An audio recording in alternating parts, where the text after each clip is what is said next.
बहुत बार ये बोलता हूँ कि अगर रात को 10 बजे के बाद अगर आप जागे हुए हैं तो आपकी हीलिंग प्रोबेबिलिटी कम होती जा रही है, बिकॉज रात को 10-11 से लेकर 2 बजे तक का ये जो फेज होता है वहाँ पे सबसे ज़्यादा हीलिंग प्रोसेस हमारे शरीर के अंदर होती है, बिकॉज हमारा फिजिकल एक्सर्शन बहुत ज़्यादा हुआ है। तो हार्मोनल बैलेंसिंग की वजह से हमारा माइंड हमारे पूरे शरीर की थकान को मिटाता है रात के उस पर्टिकुलर दौर के अंदर, जहाँ पे मेलाटोनिन का सिक्रीशन ज़्यादा होता है, जहाँ पे हार्मोनल रेगुलेशन हमारे शरीर के अंदर होती है।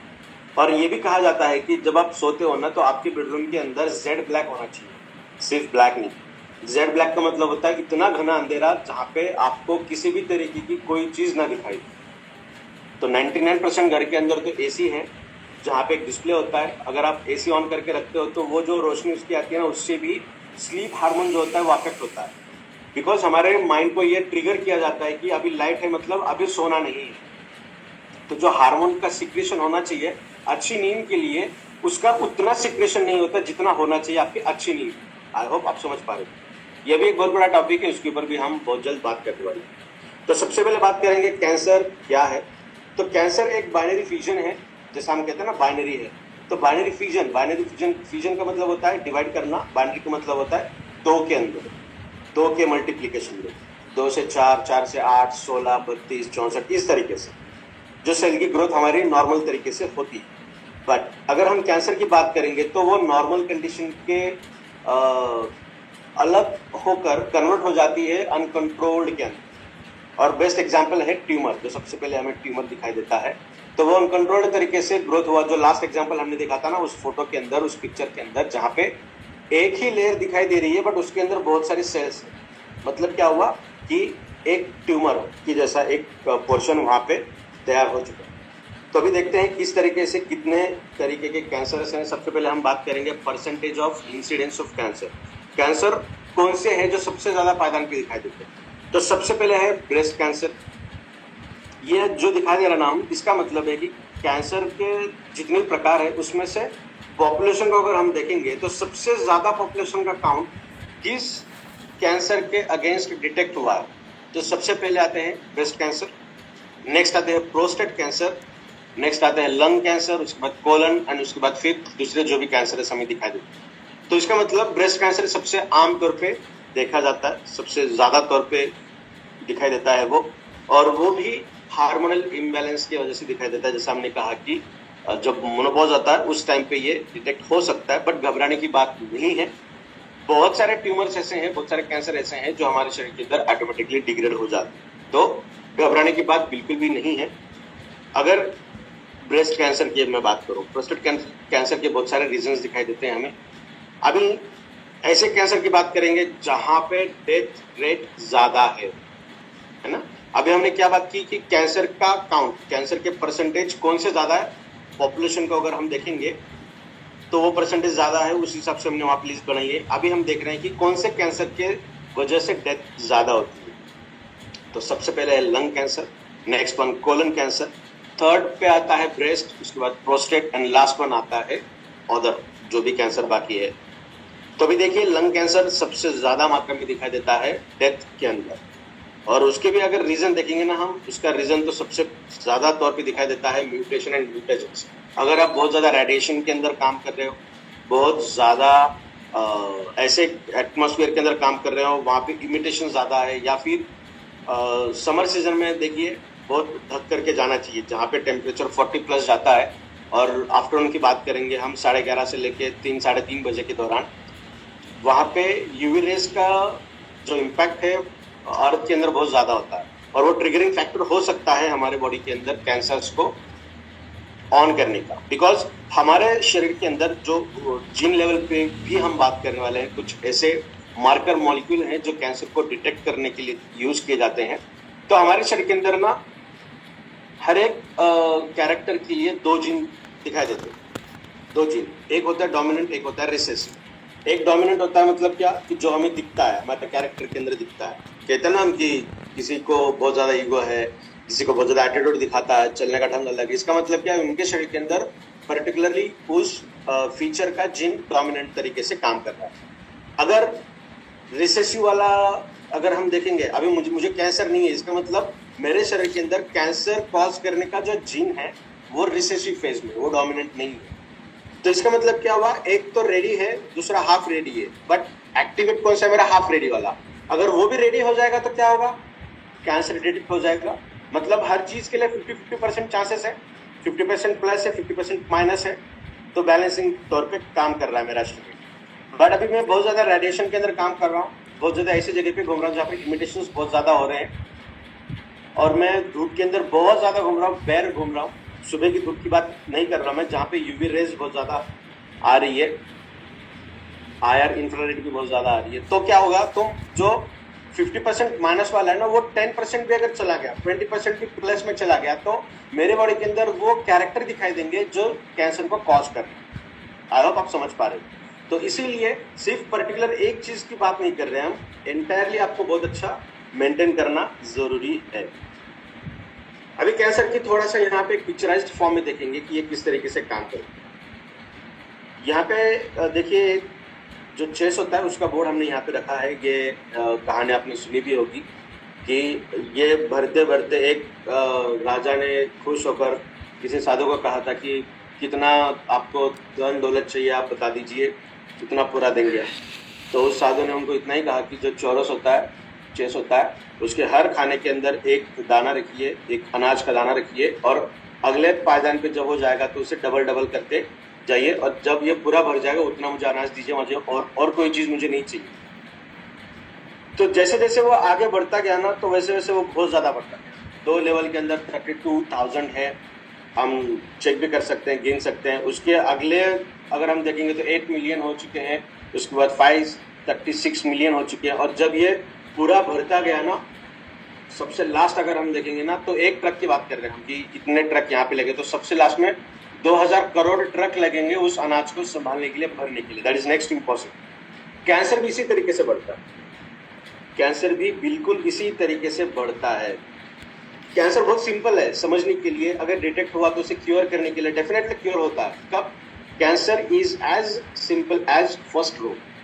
मतलब जहां पे जो गेहूं के दाने थे, अनाज के दाने थे, 1, 2, 4, 8, 16, 32, 64 इतने ही थे, तो वो गिनना भी इजी हो जाता है। तो कैंसर अगर फर्स्ट स्टेज में है तो समझ में भी आता है।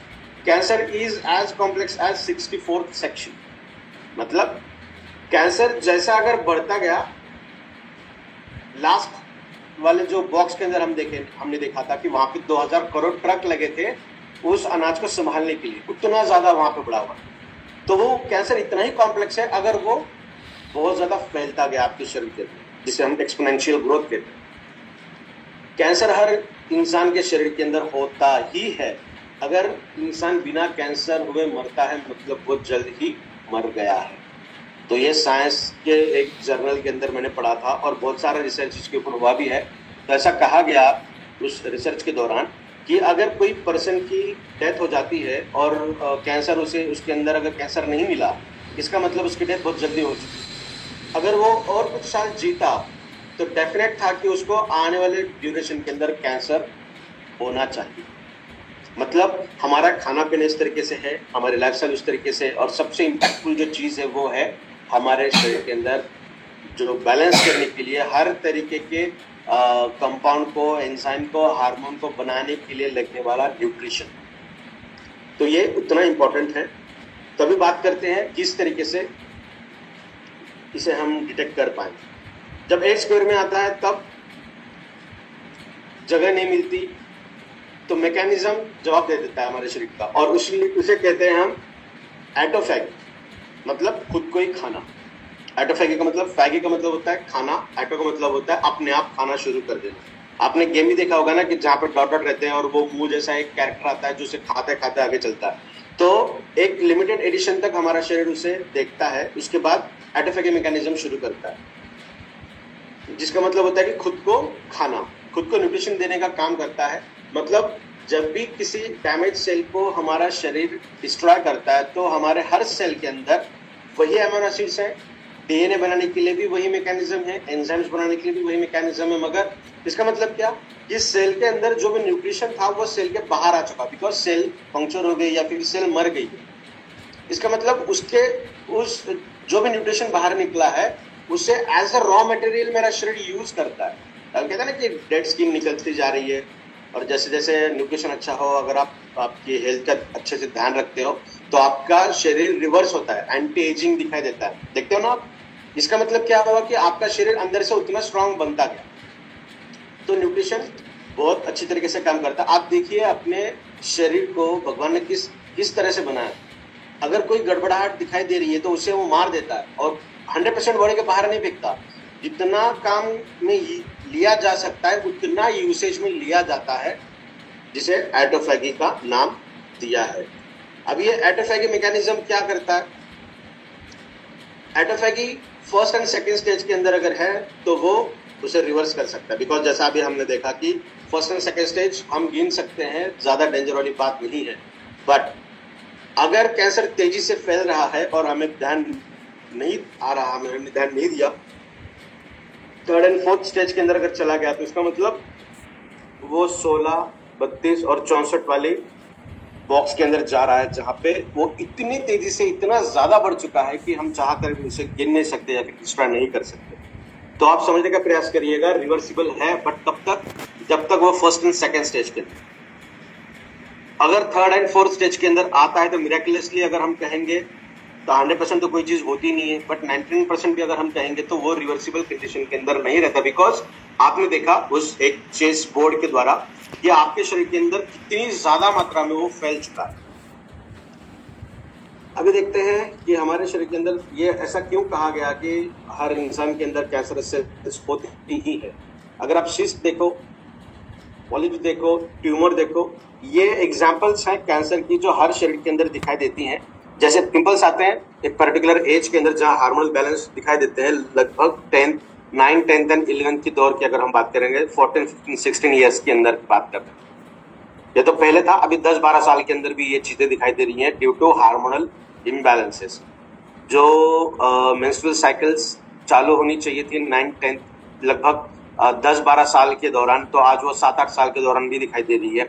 तो ये बहुत बड़ा एक गंभीर न्यूट्रिशन वाला फैक्टर है, खाने पीने का फैक्टर है, जो हर इंसान ने अपने घर के अंदर ध्यान देना बहुत ज्यादा जरूरी है। एक जनरलाइज्ड एक सेशन हम लेंगे जहां पे हम ये तरीके की बात करेंगे कि हमारे खाने पीने की तरीकों के अंदर क्या क्या बदलाव होने चाहिए, क्या क्या चीजें आनी चाहिए, अबाउट फ्रॉम न्यूट्रिशन की बात करेंगे हम। तो जैसे आप पिंपल होता है ना, अपने आप आता है, अपने आप निकल जाता है, अगर हम थोड़ी सी केयर करें तो उस तरीके से ये होता है। फॉर एग्जाम्पल मोल्स होते हैं ना, तिल होते हैं शरीर के अंदर, कुछ लोगों को मस्सा होता है, तो वो भी एक एग्जाम्पल है कैंसर का। तो हमारे शरीर के अंदर कैंसर होता है बिकॉज हर एक इंसान के अंदर तिल मोल होते हैं, इसका मतलब कैंसर तो होता ही है, बट वो घबराने वाला नहीं है ऑटोमेटिकली, या फिर किसी तरीके का डेंजरस नहीं है। अगर हम थोड़ा सा कैंसर पेशेंट्स का काउंट देखेंगे तो 20% काउंट ऐसा है जिनके बॉडी के अंदर autophagy mechanism switched off condition में दिखाई देता है। अब आप बताइए कि पर्टिकुलर एक मैकेनिज्म जो नेचुरल मैकेनिज्म है मेरे शरीर के अंदर जो चलता है वो बंद हो चुका है, इसका मतलब इसके रीजन क्या हो सकते हैं? इसके रीजन ये तो नहीं है कि कैंसर आ चुका है और कैंसर ने उसे बंद कर दिया, not, that is not possible. वो कब पॉसिबल होगा? जब वो बहुत ज्यादा बढ़ चुका हो। तो इसका मतलब क्या है कि आपके शरीर के अंदर प्रॉपर न्यूट्रिशन नहीं है जो इम्यून सिस्टम को बढ़ाए, जो नाइट्रिक ऑक्साइड को बढ़ाए, जो आपके हार्मोन्स को अच्छी तरीके से मेंटेन करे, जो आपके नेचुरल किलर सेल्स को बढ़ाए, जो आपके WBCs, RBCs को मेंटेन रखे, आपके ब्लड सर्कुलेशन को अच्छा रखे, ऑक्सीजन कैरिंग कैपेसिटी को बढ़ाए। तो ये सब चीजें हैं जो प्रॉपर न्यूट्रिशन अगर नहीं है तो इसके ऊपर ये अफेक्ट होता है। तो भाई कैंसर हुआ है तो किस तरीके से हम चेक करते हैं? जहाँ पे MRI हो सकता है या बायोप्सी हो सकती है, जिस कंडीशन के द्वारा हमें ये पता चलता है डायग्नोस्टिक के द्वारा कि हमें कैंसर हुआ है, या फिर और कोई डायग्नोस्टिक मैकेनिज्म हो सकते हैं। ऐसा कहा गया है कि अगर हम ट्यूमर को छेड़ेंगे तो कैंसर फैलने के चांसेस ज्यादा होते हैं। ट्यूमर एक तरीके का कैंसर है, ट्यूमर कम होता है, उसके बहुत सारे रिजल्ट हमें दिखाई दिए हैं मोर पावर के सेवन करने के बाद। बट अगर वो मैलिग्नेंट कंडीशन में चला गया, इसका मतलब वो एक जगह से दूसरे जगह पे अगर घूमना शुरू कर दिया उसने, तो वो थोड़ा सा डेंजरस कंडीशन वाली कंडीशन हो सकती है। ठीक है, तो इसीलिए खुद का ध्यान रखना बहुत ज्यादा जरूरी है।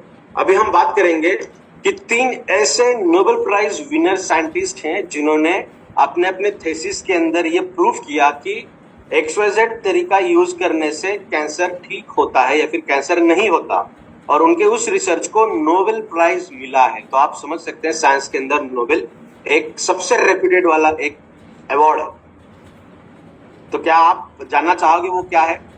अगर मैं आपको उस बारे में बता रहा हूं, इसका मतलब इबैट्रियम हिबारिस मोर पावर के अंदर वो शक्ति है, वो ताकत है, वो इंग्रेडिएंट्स हैं, वो पावर है जो इन 3 नोबेल प्राइज विनर्स रिसर्चर द्वारा प्रूफ किए गए सिद्धांतों को प्रूफ कर सकती है। तो सबसे पहले है 1998 में इनको नोबेल मिला।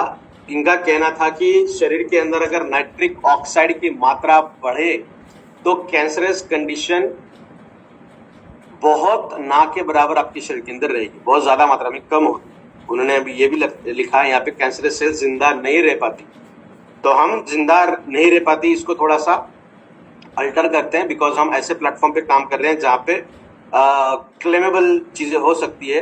रिसर्च उनका यही कहता है कि नाइट्रिक ऑक्साइड अगर बढ़ जाए बॉडी के अंदर तो वहां कैंसरस सेल जिंदा नहीं रह सकते। जैसा मैं कहता हूं कि अगर आपकी बॉडी का पीएच अलाइन कंडीशन में है, ब्लड का पीएच अगर 7.35 7.45 है, तो आप उस वाले बॉडी के अंदर कैंसरस सेल जिंदा नहीं रह सकते। तो इस तरीके से इनका भी कहना है। बट हम ये कहेंगे कि ना के बराबर आपकी बॉडी के अंदर, मतलब आपको घबराने की जरूरत नहीं है। तो नाइट्रिक ऑक्साइड का मतलब क्या? आपके शरीर के अंदर टेस्टोस्टेरोन की मात्रा बढ़ जाना। और इबैट्रियम हिबारिस मोर पावर के अंदर मोस्ट ऑफ द इंग्रेडिएंट्स ऐसे हैं जो आपके शरीर के अंदर टेस्टोस्टेरोन की लेवल को बढ़ाते हैं। टेस्टोस्टेरोन की लेवल, अर्जिनाइन जब आता है, एल अर्जिनाइन, लिवोरोटेटरी अर्जिनाइन, और साथ में ऑक्सीजन अगर मिक्स हो जाएगा तो वो एक कंपाउंड बनाते हैं जिसका नाम है NO, मतलब नाइट्रिक ऑक्साइड। नाइट्रस ऑक्साइड भी से कह सकते हैं, बट प्रिफरेबली नाइट्रिक ऑक्साइड। और नाइट्रिक ऑक्साइड इनडायरेक्टली या डायरेक्टली अगर हम ये कहें कि वो आपके शरीर के अंदर टेस्टोस्टेरोन की मात्रा बढ़ाने का काम करता है। सेक्सुअल कंटेंट को अगर हम थोड़ा सा साइड में रख देना, तो हर एक ह्यूमन के अंदर टेस्टोस्टेरोन की मात्रा रहती ही है, अगर वो अच्छी तरीके से है, ऑप्टिमल है। ऑप्टिमल का मतलब मेरे एज के अनुसार मेरे शरीर के अंदर किसी भी चीज का मात्रा, किसी भी चीज की कंडीशन रहना, जो हम कहते हैं ऑप्टिमल कंडीशन। तो अगर ऑप्टिमल कंडीशन हमारे शरीर के अंदर अगर है, तब कैंसरस सेल्स वहां पे जिंदा नहीं रह सकते। और इबैट्रियम हिबारिस मोर पावर अपने आप में एक अद्भुत प्रोडक्ट है जो हमारे शरीर के अंदर नाइट्रिक ऑक्साइड का बहुत अच्छा कंटेंट बढ़ा के रखता है एज पर योर एज। अभी नाइट्रिक ऑक्साइड के बारे में हम बात कर रहे हैं, टेस्टोस्टेरोन के बारे में बात कर रहे हैं, तो बहुत सारे लोग शिलाजीत का भी सेवन करते हैं, है ना। शिलाजीत भी डायरेक्टली आपके शरीर के अंदर नाइट्रिक ऑक्साइड को बढ़ाता है, मतलब टेस्टोस्टेरोन को बढ़ाता है। बट क्या आपको यह पता है कि शिलाजीत को नेचुरल एक्साइटर, नेचुरल स्टेरॉइड कहते हैं? इसका मतलब क्या हुआ कि वो बहुत कम ड्यूरेशन में ब्रेन के कंट्रोलिंग से भी ज्यादा मात्रा में वो बढ़ाता है। और मैंने पहले भी बहुत बार आपको कहा है कि शिलाजीत के रिजल्ट जो आते हैं हमारे शरीर के अंदर टेस्टोस्टेरोन बूस्टिंग के लिए पर्टिकुलरली, तो उससे कई गुना अच्छे रिजल्ट हमें मिलते हैं इबैट्रियम हिबारिस मोर पावर का सेवन करने। बट जो रिजल्ट शिलाजीत से अच्छे मिल रहे हैं, इसका मतलब और ज्यादा डेंजर होना चाहिए ना ये प्रोडक्ट। बट इसके अंदर हमने क्या यूज किया? दालचीनी, इलायची, लौंग, royal jelly, red ginseng, Korean red ginseng, शाहगंधा, ये ऐसे इंग्रेडिएंट हैं जो टेस्टोस्टेरोन को बढ़ाने की कैपेसिटी रखते हैं, बट हमारे एज के अनुसार। अगर मैं आपको ये कहूं कि 2 ग्राम शिलाजीत, मेरी एज 34 ईयर्स है, मैंने खाया, 60 ईयर्स के पीपल ने 2 ग्राम खाया, 80 साल के इंसान ने 2 ग्राम खाया, तो क्या 80 साल के इंसान के अंदर शिलाजीत का 2 ग्राम सेवन करने के बाद मेरे बॉडी के अंदर जितना बढ़ने वाला है उतना ही बढ़ेगा? डेफिनेटली उतना बढ़ेगा। क्यों? क्योंकि उसको ये पता नहीं है कि हमारे शरीर के अंदर जाने के बाद फिजियोलॉजिकल कंडीशन के अनुसार उसे बढ़ाना। अगर मैं आपको एक सिंपल एग्जांपल के अंदर कि मेरे बॉडी के अंदर इंसुलिन बनता है, XYZ मात्रा में बनता है, मुझे डायबिटीज नहीं है तो मैंने कभी देखा नहीं कितना बनता है। बट जो लोग इंसुलिन के इंजेक्शंस लेते हैं उनको दिया जाता है कि दिन में आपको 20 ml लेना है, दिन में आपको 18 ml लेना है, 17 ml लेना है या 50 ml लेना है, XYZ। तो अगर मैंने ये कर दिया कि उस सिरिंज के अंदर से वो ml का पोर्शन हटा दिया और आपको कहा कि आप उसके यूज करिए, तो क्या किस तरीके से यूज कर पाओगे आप? कभी 20 ml हो सकता है, आपको 20 ml लेना है तो वो कभी 20 ml हो सकता है, कभी 30 ml भी हो सकता है, कभी 10 ml भी हो सकता है ना। तो आप ये नहीं कह सकते कि मेरे बॉडी के अनुसार, मेरे एज के अनुसार इंसुलिन की मात्रा सही होनी चाहिए। आपने उसको दिया ही आपके ब्रेन को कंट्रोल करने से ज्यादा, समझ रहे हैं आप। तो हिबारेज मोर पावर का सेवन आप कर रहे हो तो डेफिनेटली आपके एज के अनुसार ये आपके शरीर के अंदर टेस्टोस्टेरोन को बढ़ाता है, मतलब नाइट्रिक ऑक्साइड को बढ़ाता है। सेकेंडली, इसका मतलब जो नोबेल प्राइज एक साइंटिस्ट को मिला था, एक रिसर्चर को मिला था, उनका यह दावा था कि नाइट्रिक ऑक्साइड अगर बॉडी के अंदर अच्छी मात्रा में बढ़ता है तो वहां पे कैंसरस सेल जिंदा नहीं रहती। इसका मतलब हिबारेज मोर पावर का सेवन अगर हम कर रहे हैं तो हम काफी हद तक कैंसर से दूर रह सकते हैं। आई होप लॉजिकली आपको ये चीज समझ में आई। दूसरा, एक कॉम्बिनेशन वाली बात कर रहे हैं जहां पे बायोमैग्नेटिज्म, मैग्नेटिक मैट्रेस और साथ में हिबारेज मोर पावर, ये दो प्रोडक्ट कंबाइन में क्या काम करेंगे उसके रिजल्ट आपने बहुत अच्छी लिए भी होंगे। बट आज जो हम बात कर रहे हैं पर्टिकुलर कैंसर के अंदर, 1931 में ओटो नाम के साइंटिस्ट को एक नोबेल मिला था कैंसर के अंदर काम करते हुए। उन्होंने ये प्रूफ करके दिखाया कि अगर शरीर के अंदर ऑक्सीजन की मात्रा सही रहे तो उस शरीर के अंदर कैंसर सेल्स नहीं जाती। अगर कैंसर सेल्स बॉडी के अंदर है तो वो सर्वाइव नहीं कर सकते। तो मैंने आपको ये कहा कि एसिडिक कंडीशन, डेफिनेटली आप रिसर्च करिए, गूगल करिए, एसिडिटी आपके शरीर के अंदर है, एसिडिक कंडीशन शरीर के अंदर ज्यादा मात्रा में है, आने वाले ड्यूरेशन के अंदर डायबिटीज भी आपको होगा, 100% होगा और 100% आपको कैंसर भी होगा। तो इसका मतलब क्या हुआ कि आपको आपके शरीर के अंदर की एसिडिटी को कम करना पड़ेगा। दूसरा, हमने देखा कि आपके शरीर के अंदर नाइट्रिक ऑक्साइड बढ़ रहा है इस प्रोडक्ट को यूज करते हुए। और तीसरा जो हम यूज कर रहे हैं, इसका मतलब आपके शरीर के अंदर ऑक्सीजन की मात्रा सही हो रही है। मैग्नेटिज्म के ऊपर आप सभी लोगों को बहुत अच्छी जानकारी है ही, जहां पे आप सिर्फ मैग्नेट के ऊपर सोते हुए ऑक्सीजन की लेवल को बढ़ाते हो और आपके शरीर के अंदर आयरन हो या फिर हीमोग्लोबिन हो या फिर तमाम चीजें जो ऑक्सीजन को साथ में लेकर घूमती है आपके ब्लड के अंदर, हिबारेज मोर पावर एक ऐसा प्रोडक्ट है जो आपके ब्लड को पतला करने का भी काम करता है, आपके शरीर के अंदर हीमोग्लोबिन की मात्रा को अच्छा रखता है, आयरन की मात्रा को अच्छा रखता है, ऑक्सीजन कैरिंग कैपेसिटी को बढ़ाता है। और आप मैग्नेटिज्म की मैट्रेस यूज कर रहे हो तो आपके शरीर के अंदर ऑक्सीजन लेने की जो प्रक्रिया है वो और अच्छे से बढ़ेगी। तो क्या होगा, एक तो मैग्नेटिज्म का यूज करते हुए ऑक्सीजन की लेवल अच्छे से काम कर ही रही है और कैरिंग कैपेसिटी जो शरीर के अंदर है, जो सिर्फ और सिर्फ ब्लड के द्वारा ही की जाती है। तो प्रोडक्ट का यूज करते हुए आप अगर मैट्रेस यूज कर रहे हो तो प्रोडक्ट क्या करेगा, ब्लड को पतला भी रखने का काम करेगा और साथ ही साथ ऑक्सीजन को भी अच्छी तरीके से बॉडी के अंदर घुमाने का प्रयास करेगा। तो ये खास बात है मैग्नेटिज्म की और हिबारेज मोर पावर इस प्रोडक्ट। तो ये रहा दूसरा नोबेल प्राइज जिन्होंने ये चीज बताई। और तीसरा नोबेल मिला है 2016 में, जिन्होंने कहा कि शरीर के अंदर अगर ऑटोफेगी मैकेनिज्म ऑन हो जाए तो कैंसरस कंडीशन नहीं सरवाइव हो पाती। इस प्रेजेंटेशन के शुरुआत में हमने आपको कहा कि autophagy mechanism first and second stage के अंदर काम करता है, बट अगर वो ज्यादा बढ़ता जाए तो 20% पॉपुलेशन के अंदर ये भी देखा गया है कि ये मैकेनिज्म जो है autophagy mechanism switch off condition में है। तो हिबारेज मोर पावर का सेवन अगर आप रेगुलर बेसिस पे कर रहे हो तो 3 से 4 महीने के अंदर ये मैकेनिज्म अगर आपके शरीर के अंदर स्लोइंग मूव में चल रहा है तो वो फिर से ठीक तरीके से काम करने लगेगा, बिकॉज ये प्रोडक्ट रीजनरेशन एंड रिजुविनेशन के अंदर काम करता है। कहते हैं ना कि 10 साल में पूरा शरीर नया बनता है, हड्डियों की सेल्स भी नहीं बनती है। तो 10 साल पहले जो मैं था आज में वो नहीं, समझ रहे हैं आप। तो ये प्रोडक्ट अगर आप रेगुलर बेसिस पे यूज कर रहे हो ना, तो जब आप पूरा नया शरीर आपका बनता है ना तो फिर से और बेहतरीन तरीके से बढ़ेगा। तो भी हिबारेज मोर पावर क्यों, क्योंकि इसके अंदर स्वर्ण भस्म है, रजत भस्म है और इसका जो फॉर्मुलेशन हमने यूज किया है वो है प्राश फॉर्मुलेशन, जिसके ऊपर हमने लास्ट 2 सेशन उसके ऊपर हमने बात की है कि ये क्यों खास है अपने आप में। और लास्टली पेटेंटेड इंग्रेडिएंट्स है, सिर्फ पेटेंटेड नहीं, वेल रिसर्च इंग्रेडिएंट्स। तब तक तो आपको ये समझ में आया होगा कि जो 3 रीजन मैंने बताए हैं नोबेल प्राइज वाले जो साइंटिस्ट ने कहा था वो प्रूफ करता है हिबारेज मोर पावर। और साथ में अगर आप मैग्नेटिज्म की मैट्रेस यूज कर रहे हो वो अपने आप में बहुत बेहतरीन तरीके से काम कर रही है। साथ में हम अभी देखेंगे ये किस तरीके से वर्क होगा। सबसे पहले स्वर्ण भस्म क्या क्या काम करेगा, साइटोटॉक्सिक इफेक्ट्स, मतलब जो प्रोग्राम्ड सेल डेथ है हमारे शरीर के अंदर, जो हमने कहा ना कि एपोप्टोसिस मैकेनिज्म, तो उस एपोप्टोसिस मैकेनिज्म को ऑन करता है। मतलब जहां पर भी गड़बड़ दिखाई दी उसे वो ट्रिगर कर देगा, उसे प्रोग्राम बना देगा और उसे मार देगा, जिसका मतलब कैंसर सेल्स वहां पे नहीं बढ़ पाए।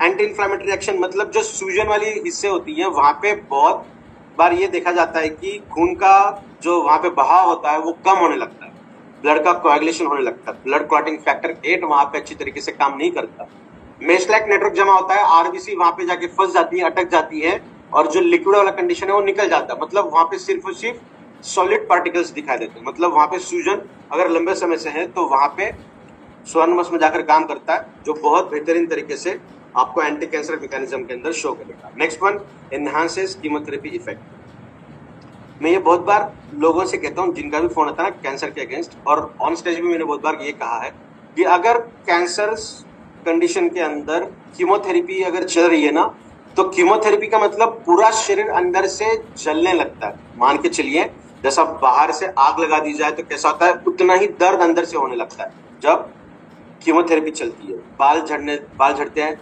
100% बाल निकल जाते हैं, बिकॉज जो न्यूट्रिशनल रिक्वायरमेंट शरीर की होती है, एक तो खाने से नहीं मिल पा रही है बिकॉज कैंसर के अंदर खाना ठीक से नहीं जाता, और जो भी न्यूट्रिशन बॉडी के अंदर बचा हुआ है वो एग्जॉस्ट हो रहा है ड्यू टू कीमोथेरेपी। तो स्वर्ण भस्म जो है वो आपके शरीर के अंदर कीमोथेरेपी के जो साइड इफेक्ट्स हैं उससे आपको बचाएगा, और जो नॉर्मल सेल्स है ना, जो नॉन कैंसरस है, उनके ऊपर उसका इफेक्ट नहीं होने देगा। तो ये पावरफुल इंग्रेडिएंट है स्वर्ण भस्म।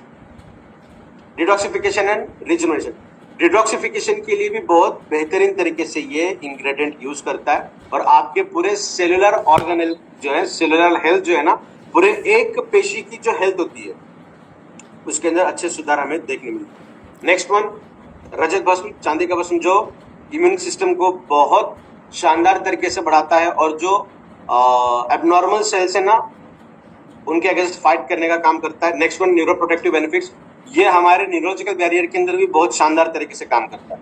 इनडायरेक्टली अगर हम ये कहें कि हमारे ब्रेन पूरे बॉडी को कंट्रोल करता है, तो कुछ ऐसे हार्मोनल रेगुलेशंस की जाती हैं ब्रेन के अंदर, अगर हमारा ब्रेन ठीक तरीके से काम कर रहा है। और फर्स्ट सेकंड स्टेज के अंदर अगर कैंसर हुआ है तो जो मैकेनिज्म हमारा शरीर करता है ना, उसके अंदर बहुत अच्छे तरीके से रिजल्ट हमें दिखाई देते हैं चांदी भस्म के। और अगेन कीमोथेरेपिक इफेक्ट जो है उसके साइड इफेक्ट को ये कम करता है, और पूरे शरीर के अंदर इसके अच्छे रिजल्ट हमें दिखाई देते हैं। चांदी का भस्म जो है वो अपने आप में एंटी टॉक्सिक, उसी के साथ साथ एंटी इंफ्लेमेटरी एंड न्यूरोप्रोटेक्टिव के तौर पे काम करता है। इनडायरेक्टली ये सेल्स को और इम्यून सिस्टम को बढ़ाने का काम करता है। नेक्स्ट वन, शाहगंधा, ये सब रजिस्टर्ड ट्रेडमार्क है, पेटेंटेड इंग्रेडिएंट है अश्वगंधा के। तो एडेप्टोजन है, कैंसर रोधी, इसके बहुत अच्छे रिजल्ट हमें दिखाई देते हैं। विनिथोलाइट्स, ये इसके अंदर एक ऐसा इंग्रेडिएंट है ना जो कैंसर के सेल्स को रोकने से, बढ़ने से रोकता है। मतलब एक पर्टिकुलर एक ऐसा इंग्रेडिएंट, एक ऐसा एक्टिव बायोमोलिक्यूल्स जो एंटी कैंसर के हिसाब से काम करते हैं। इसका एक्शन ऑफ मैकेनिज्म क्या हुआ, जहां पे भी अनकंट्रोल्ड ग्रोथ दिखाई देती है वहां पर ये जाकर उस ग्रोथ को कंट्रोल करने का काम करता है, रोकने का काम करता है। अभी देखिए आप, स्वर्ण भस्म है, चांदी भस्म है, और जो तीन हमने जो रीजन देखे थे ना कि नोबेल प्राइज जहां मिली थी, वो हमारे नेचुरल मैकेनिज्म्स को बूस्ट करने का काम है। उसी के साथ साथ एक ऐसा इंग्रेडिएंट है, एक्टिव बायोमोलिक्यूल है, जो डायरेक्टली अफेक्ट कर रहा है as an anti cancer molecule, और प्रोग्राम सेल डेथ को, मतलब एपोप्टोसिस को भी ये बढ़ाने का काम है। आपके बॉडी के अंदर एनर्जी को बढ़ाएगा, एंजाइटी, स्ट्रेस, डिप्रेशन, इसको कम करने का भी ये काम करता है। और सबसे इंपॉर्टेंट आपको जो मैंने कहा ना कि एक तो नींद अच्छे से नहीं आती है कैंसर पेशेंट में, और दूसरा खाना अच्छे से नहीं जाता, तो ये नींद अच्छी आती है बिकॉज शाहगंधा, that is one of the patented ingredient जो आप देख सकते हो यहाँ पे। टिनोफिलिन भी है जो नींद के लिए, ब्रेन के लिए काम करता है, एंटी डिप्रेशन के अगेंस्ट काम करता है, उसके ऊपर भी हम बात करेंगे। तो ऐसा पेटेंटेड इंग्रेडिएंट जो आपको नींद अच्छी लाएगा, साउंड स्लीप लाएगा, और जितनी अच्छी नींद होगी उतना अच्छा हीलिंग आपके शरीर का हो। Next one, curcumin C3 complex. Curcumin तो अपने आप में एक अद्भुत इंग्रेडिएंट है जो एज एन एंटी कैंसर के हिसाब से काम करता है। जहां पे आप देख सकते हो ये सेलुलर सिग्नल्स हैं जहां पे सेल ग्रोथ को इनहिबिट मतलब स्टॉप करने का काम करता है।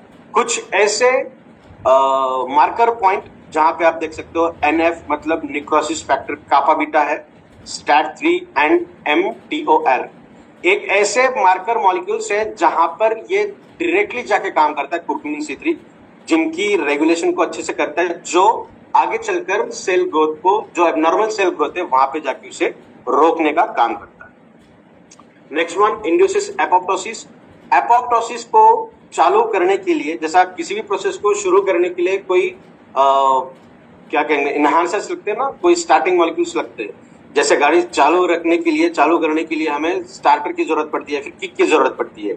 उस तरीके से कुछ प्रो एपोप्टिक मॉलिक्यूल्स हैं, प्रोटीन्स हैं जो एपोप्टिक मैकेनिज्म को स्विच ऑन करते हैं। For example BAX BAX and BCL2।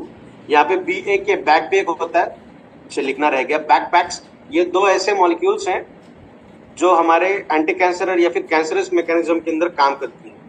मैं ग्रुप के अंदर वो एक फोटो भेजूंगा, एक स्क्रीनशॉट भेजता हूं मैं, आप देख लेना। उसके अंदर डिटेल मैकेनिज्म हमने लिखा है। कोरियन रेड जिनसेंग, उस इंग्रेडिएंट के बारे में जब हम बात कर रहे थे, उसके ऊपर भी हम बात करेंगे आगे चलकर। तो उसके अंदर एक सैपोनिन नाम का कंटेंट है। कोरियन रेड जिनसेंग के अंदर एक एक्टिव बायोमोलिक्यूल है जिसका नाम है सैपोनिन। वो एक ऐसा इंग्रेडिएंट है, एक्टिव बायोमोलिक्यूल है, जो अपने आप में एंटी कैंसर के हिसाब से काम करता है। P53 जीन, ये जीन के ऊपर मैंने काम किया है, इसके ऊपर मैंने बहुत अच्छा वर्क किया है। जब मैं MSc के अंदर था तो कैंसर एक मेरा इतना अच्छा पसंदीदा सब्जेक्ट है जहां पे मैं बहुत ज्यादा इसकी पढ़ाई करता रहता था। तो P53 जीन एक ऐसा जीन है जो हमारे शरीर के अंदर डिटेक्ट करता है कि कैंसर होना चाहिए या नहीं होना चाहिए। जैसे मैंने आपको कहा ना, ये दो एलील होते हैं एक जीन के, जो एक कैरेक्टर शो करता है और एक कैरेक्टर को ढक करके रखता है, मतलब एक डोमिनेंट एक रिसेसिव। तो इस P53 जीन को अगर ये एक्टिवेट हो चुका है, मतलब ट्रिगर हुआ है, तो डेफिनेटली आपको कैंसर होने के चांसेस है। आप देख सकते हैं यहाँ पे भी हमने वो लिखा है।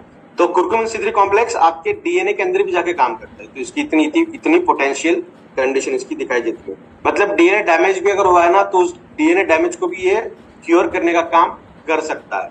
Prevent metastasis. मेटास्टेसिस का मतलब क्या हुआ कि जो कैंसर एक जगह से दूसरे जगह पे स्प्रेड हो रहा है, भाग रहा है, उस प्रोसेस को प्रिवेंट करने का, स्टॉप करने का काम करता है, जो नेचुरल हमारा शरीर भी करता है। तो ये तो एक्टिवली काम करेगा उस वाले साइड पर जाकर, और हमारे जो नेचुरल बूस्टिंग मैकेनिज्म है वहां पर भी जाके इसका बहुत अच्छे से काम किया जा सकता है। Enhance effectiveness of chemotherapy and radiation. ये जो दो मैकेनिज्म है ना, रेडिएशन एंड कीमोथेरेपी, जो कैंसर डायग्नोस्टिक के बाद की जाती है एज अ रिकवरी मेथड, तो वो उसकी इफिशियंसी को और ज्यादा बढ़ाने के लिए कुर्कुमिन C3 कॉम्प्लेक्स काम करता है। वो तो इफिशियंसी इसकी बढ़ाएगा, मतलब मान के चलिए कि आपको अगर 15 कीमोथेरेपी बताई गई है, तो 15 कीमोथेरेपी के बाद जो रिजल्ट दिखाई देते हैं वो शायद 12 या 13 कीमोथेरेपी के बाद आपको दिखाई दे, बिकॉज उसकी इफेक्टिवनेस जो हमारे शरीर के अंदर होनी चाहिए, उस इफेक्टिवनेस को बढ़ाने का काम कुर्कुमिन C3 कॉम्प्लेक्स करता है। कुर्कुमिन C3 कॉम्प्लेक्स भी एक पेटेंटेड इंग्रेडिएंट है। नेक्स्ट वन सैबरी, इसकी भी एंटी कैंसर प्रॉपर्टी हमें दिखाई देती है। इसके अंदर पॉलीफिनॉल एंड टैनिन होते हैं जो कैंसर कोशिकाओं को, उसकी जो ग्रोथ होती है उस ग्रोथ को रोकने का काम करता है। साथ में एपोप्टोसिस मैकेनिज्म को ये बढ़ाने का काम करता है। जो एंटीऑक्सीडेंट मैकेनिज्म हमारे शरीर के अंदर होता है ना, ऑक्सीडेटिव स्ट्रेस को कम करने का, वो भी बहुत शानदार तरीके से करता है ड्यू टू ग्लूटाथियोन। ग्लूटाथियोन के स्तर को यह बढ़ाता है, जो डिटॉक्सिफाइंग का एंजाइम है हमारे शरीर के अंदर, one of the best and important enzyme जो डिटॉक्सिफिकेशन करता है हमारे शरीर के अंदर। तो आप सोच सकते हैं कि हम बात कर रहे हैं कैंसर के अगेंस्ट, बट ये जो प्रोडक्ट है ये कितने वैरायटी ऑफ तरीके से आपके एंटायर शरीर को गवर्न करने का काम कर रहा है, मेंटेन करने का काम कर रहा है। तो डिटॉक्सिफिकेशन भी बहुत अच्छे से होगा। एंटी इन्फ्लेमेटरी इफेक्ट, जहां पे ये इंटरल्यूकिन 6, ये भी कुछ ऐसे मॉलिक्यूल्स हैं, मार्कर मॉलिक्यूल्स हैं जो हमारे शरीर के अंदर कैंसर के अंदर बेहतरीन तरीके से काम करते हैं। तो ये भी मैं आपको इसका भी एक स्क्रीनशॉट भेज दूंगा, इसके बहुत सारे सिग्नलिंग कैस्केड है, आपको देखने के लिए मैं भेज दूंगा, आप चेक कर लेंगे। साथ ही द सैबरी, जो एक इंडियन बेरी कहते हैं, इंडियन गुसबेरी कहते हैं, आंवला कहते हैं, उसका एक्टिव इंग्रेडिएंट है, पेटेंटेड इंग्रेडिएंट है, जो हमारे शरीर के अंदर नेचुरल किलर सेल्स होती हैं उनको बढ़ाता है, जो कि हमारे कैंसर सेल्स को मारने का काम करता है। तो देखिए कितने अलग अलग तरीकों से हम कैंसर को फाइट कर रहे हैं with the help of one product. Next ingredient है फिनोमिनॉन, जो हम इसका डायरेक्टली कोरिलेशन नहीं है हमारे एंटी कैंसर या फिर कैंसर के अगेंस्ट, बट ये आपके गट रीजन को मेंटेन करने का काम करता है। जैसा अभी हमने क्या कहा कि एक तो नींद अच्छे से नहीं आती और दूसरा खाना ठीक से नहीं जाता। अगर आपका गट रीजन अच्छा काम करने लगे, आपका मेटाबॉलिज्म अच्छा काम करने लगे, तो डेफिनेटली आपको बहुत बेहतरीन तरीके के रिजल्ट मिलते हैं। तो ये एक इंग्रेडिएंट है जो इनडायरेक्टली अफेक्ट करेगा आपके कैंसर के अगेंस्ट। नेक्स्ट वन टिनोफोलिन, जो मैंने कहा ना कि ये इसका जो पेटेंटेड वाला जो फोटो इन्होंने दिया था ना, तो वो ब्रेन रिलेटेड ही है। इसको हम गिलोय कहते हैं, जो बहुत बेहतरीन तरीके से एंटीऑक्सीडेंट, एंटी इंफ्लेमेटरी, एंटी मोडुलेटरी के हिसाब से काम करता है। सेल प्रोलिफरेशन, मतलब जो सेल 1 से 2 के अंदर कन्वर्ट होनी चाहिए वो 10-12 के अंदर अगर कन्वर्ट हो रही है, तो वैसे कंडीशन के अंदर ये रोकने का काम करता है, मतलब एपोप्टोसिस के अंदर। और सेल साइकिल अरेस्ट, ये एक मैकेनिज्म है हमारे शरीर के अंदर। सेल की जो ग्रोथ होती है ना, तो सेल साइकिल होती है। G0 फेज होता है जो बाहर आउट ऑफ द बॉक्स काम करता है, G1, S, M and G2, ये एक फेज, यस फेज होती है, सॉरी। तो ये जो फेजेस है ना, इन 4 फेज के अंदर अगर कोई सेल घूमती है तो वो 2 के अंदर कन्वर्ट होती है। तो जो G0 फेज है ना, उसे हम कहते हैं सेल साइकिल अरेस्ट। अगर कोई सेल उसके अंदर जाकर फंस जाती है तो वो जिंदगी में कभी भी एक्टिवेट नहीं हो पाती, डबल नहीं होती, तो इसे कहते हैं सेल अरेस्ट। तो वो मैकेनिज्म को भी ऑन करने का काम ये इंग्रेडिएंट करता है। नेक्स्ट वन, आपके शरीर के अंदर जो बाहर के मॉलिक्यूल्स आकर अफेक्ट करते हैं, उस वाले मैकेनिज्म के अंदर भी ये बहुत बेहतरीन तरीके से काम करता है as an anti tumour mechanism. Reduction of chemotherapy induced side effect, chemotherapy के जो साइड इफेक्ट होते हैं, मतलब मेरे शरीर के अंदर सपोज 10,000 सेल हैं जो कैंसर से ग्रसित हैं, बट कीमोथेरेपी के बाद 50,000 सेल मेरी खराब होने लगी। जो 10,000 है वो तो काम कर, उसके अंदर तो काम ही कर रहा है, बट जो रिमेनिंग 40,000 सेल्स है वो भी वीक होने लगी। तो अब देखिए, कीमोथेरेपी अगर किसी पर्सन की चल रही है तो वो दिन ब दिन दुबले होते जाएंगे, वीक होते जाएंगे। तो उस वाली चीज से बचाने का काम भी टिनोफोलिन के द्वारा बहुत अच्छी तरीके से किया जाता है।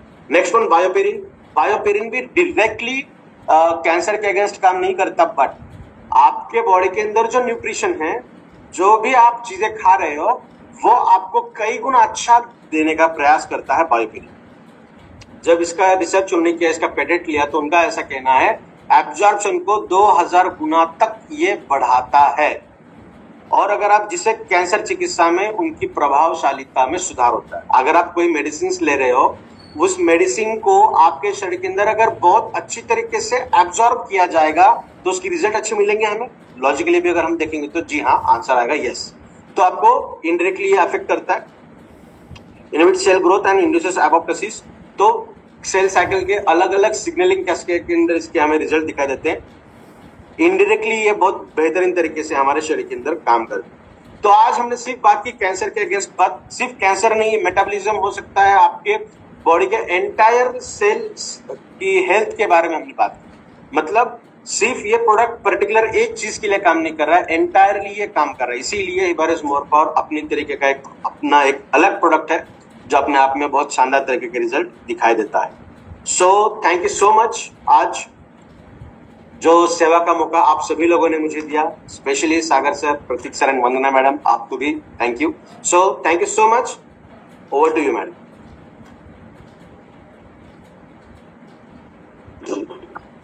Thank you so much sir. आपने जो आज अलग तरीके से हमारा जो मोर पावर की जो हमारी इम्प्रेशन थी, तो आज अलग वे से जो आपने यहाँ पे पूरी इंफॉर्मेशन दी विनय सर ने, और जैसे कि ये प्रोडक्ट्स के बारे में नॉलेज हमने लिया, तो ऐसे ही हमारे मोर पावर के और एक हमारे साथ बोल सकते कि है सर, अगर अवेलेबल है विनय सर, प्रमोद सर अवेलेबल है? एक्चुअली पापा थोड़े से बाहर हैं, he is not available right now. Okay.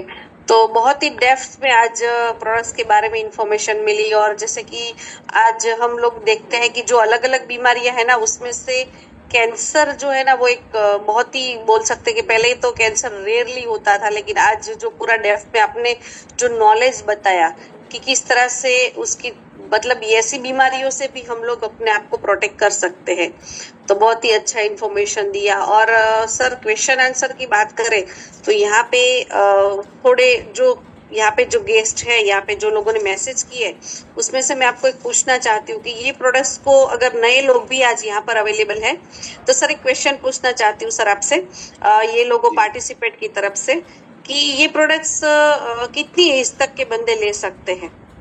Yes yes, इसके ऊपर भी थोड़ी सी बात करें। थैंक यू फॉर मैडम, ये आपने थोड़ा सा याद दिलाया मुझे।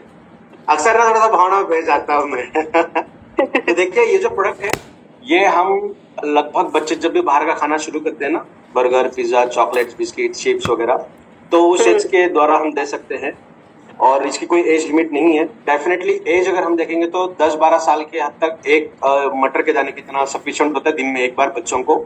और जैसे एडल्टहुड की अगर हम बात करें तो 2.5 ग्राम सुबह, 2.5 ग्राम शाम में हमें ये यूज करना है।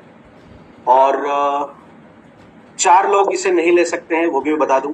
सबसे पहले, जब डायबिटीज या फिर कोई डायबिटीज वाला पेशेंट है, उनका HbA1c काउंट अगर 7 से ज्यादा है, तब हम इस प्रोडक्ट को रिकमेंड नहीं कर सकते हैं। जब फीमेल के MC जब ये 4 या 5 दिन होती है, वो उस टाइम पे भी हम यूज नहीं कर सकते हैं। प्रेगनेंसी के दौरान भी इस प्रोडक्ट को यूज नहीं करना है। और जब माताएं मिल्चिंग करती है ना, ब्रेस्ट फीडिंग की जाती है, जब तक वो खत्म नहीं होता तब तक भी आपको इस प्रोडक्ट को यूज नहीं करना। बाकी हर हिस्से में हम ये प्रोडक्ट यूज कर सकते हैं। और लास्टली, डायलिसिस वाले पर्सन को भी हम इसे रिकमेंड नहीं कर सकते। अच्छा, तो मतलब जब किसी को हम लोग ये सजेस्ट करते हैं तो पहले उसकी पूरी हिस्ट्री देखनी है, जाननी है, फिर उसको सजेस्ट करना है।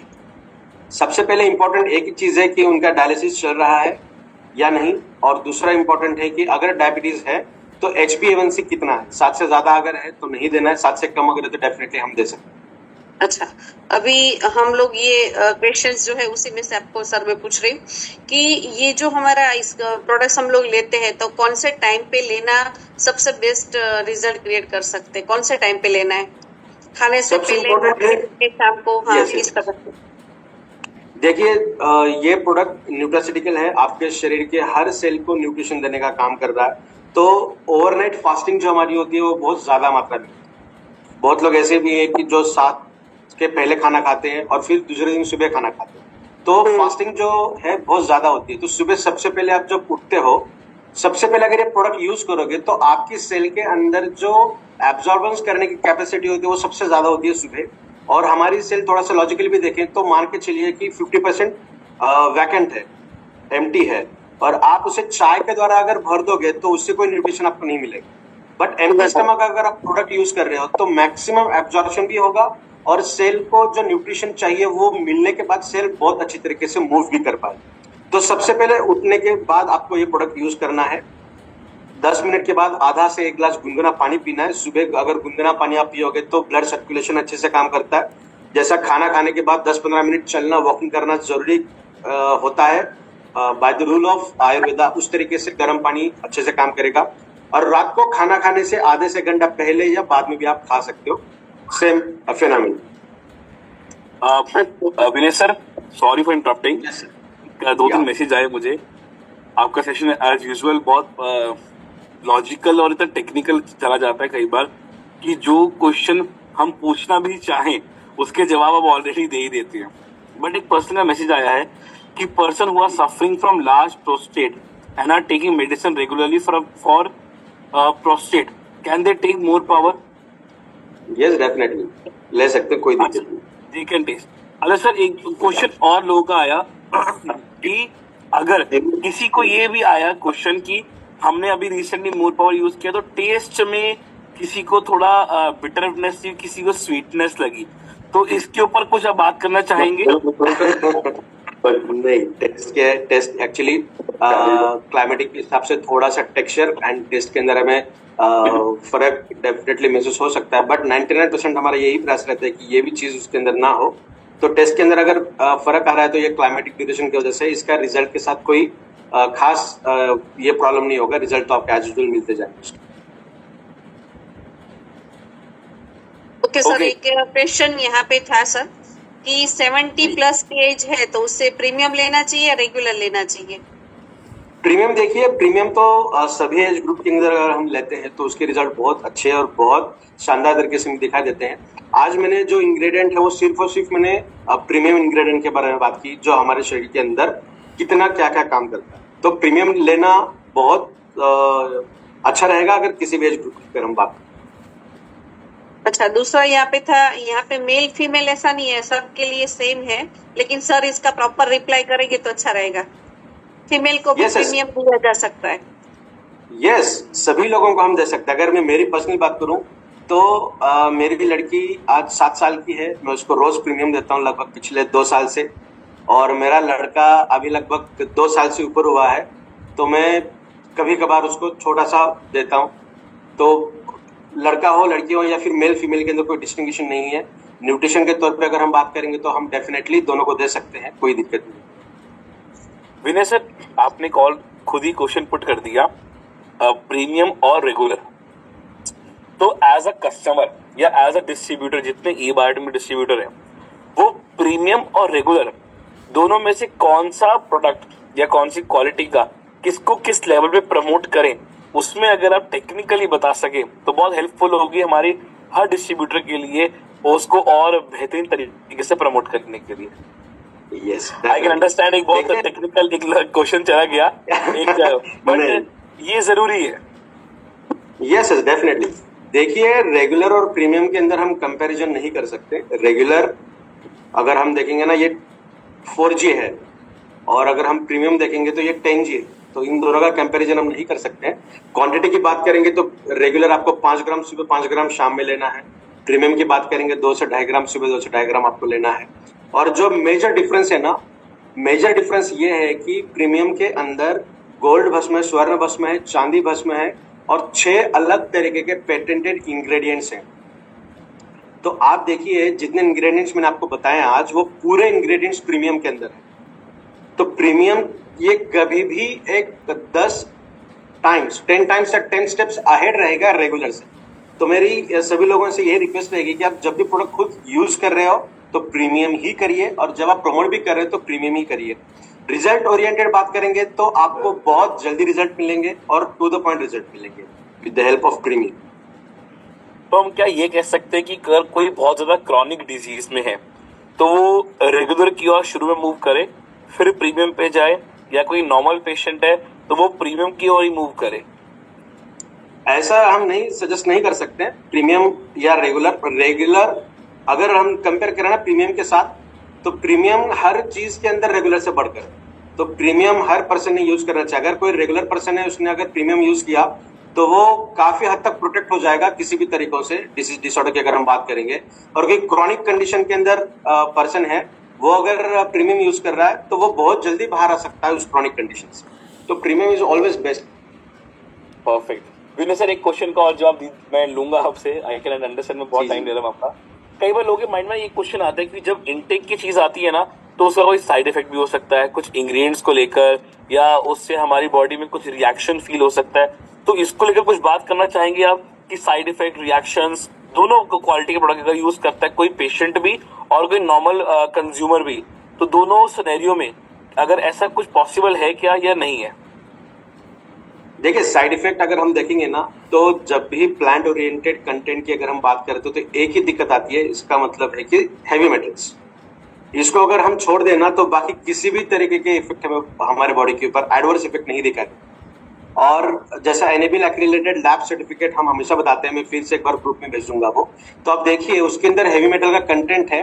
तो हमने जो लैब रिपोर्ट हमें मिली है एनेबल लैब से, तो उनका ये कहना है कि थ्रेशोल्ड लेवल अगर 5 है, मतलब 5 के ऊपर अगर जाएगा तो टॉक्सिसिटी शो करेगा। तो हमारे प्रोडक्ट के अंदर वो एक ही है जो 5 इक्वल है। जैसा हम कहते हैं ना कि पीएच वैल्यू 7 इज न्यूट्रल होता है, 7 के ऊपर अल्कलाइन है, 7 से नीचे एसिडिक है। यस, तो वो हमारा जो है वो बहुत कम है, मतलब टॉक्सिसिटी लेवल के नहीं है उसके अंदर। तो इसका किसी भी तरीके का साइड इफेक्ट नहीं है। अगर हम नॉर्मल पर्सन की बात करें तब भी दिक्कत नहीं आएगी, अगर हम क्रॉनिक कंडीशन की बात करें तब भी नहीं आएगी। अगर कोई पेशेंट है तो आपके मेडिसिन जो है वो आपको यूज करने हैं, आपको मेडिसिन बंद करने की जरूरत नहीं है। हम ये सलाह भी नहीं देते आपको कि मेडिसिन बंद कर ये प्रोडक्ट यूज करिए। This is not a medicine, ये आपके इंटरनल बॉडी को स्ट्रेंथ देने का काम कर रहा है। तो along with your medicine you can take this product.